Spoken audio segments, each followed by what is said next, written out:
If you only learned your U.S. history from the 1619 Project, you would hate this country. You would.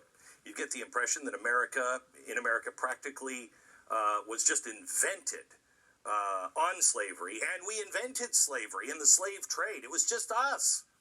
The project's opening essay by Nicole Hannah Jones declares, quote, "At the time, 1/5 of the population within the 13 colonies struggled under a brutal system of slavery unlike anything that had existed in the world before." Wow! Now, in order to sell this narrative, the 1619 Project ignores the global context of slavery at the time. This should go, without saying, except nothing goes without saying anymore, so I'll go ahead and say it. Slavery was and is evil. It is happening everywhere today. And yes, even in America. If you care about slavery, how about the ones that are captives today? What are you doing? It was extremely common all over the world, stretching back to ancient times. But that doesn't give America some sort of excuse. Any slavery that existed in America is tragic and horrible, period. But the idea that a brutal system of slavery was exclusive to America is absolutely ridiculous. And may I start here? This is just a couple of days, before 1619. This document from our American Journey collection illustrates how common slavery was in the New World.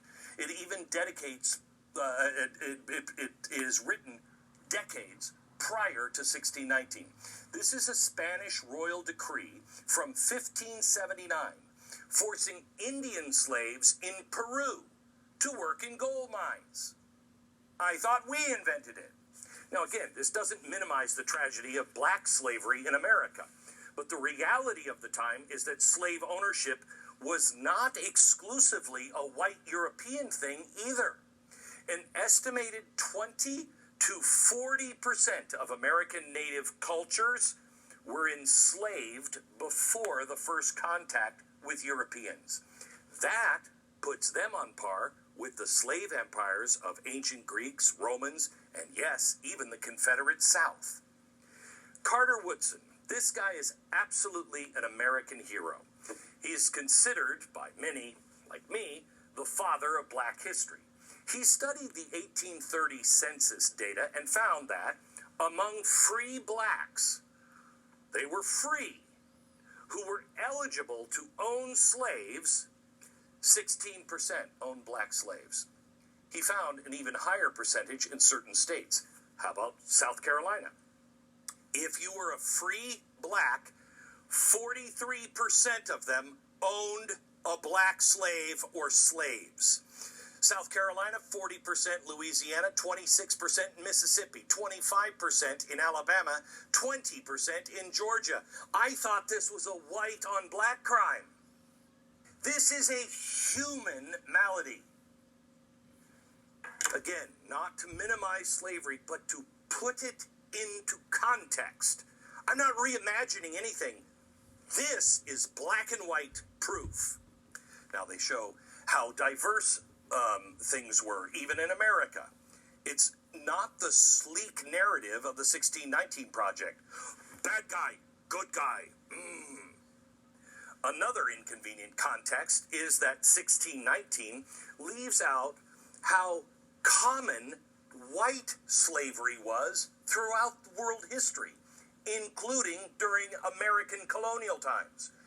Over 300,000 black slaves were shipped to North American colonies, but 1.25 million white Europeans, wait, what was that? White Europeans were shipped into slave markets to Northern Africa. Did you even know that? This is an actual copy from 1682. This is the front page of the London Gazette newspaper. 1682. It shows and talks about a royal act to help prevent the abuse of white slavery. It illustrates that more than 60 years after 1619, the white European slave trade was still going strong. Again, it shows the central 1619 premise that brutal slavery was unique to blacks and all in America. It is completely dishonest. It is a lie.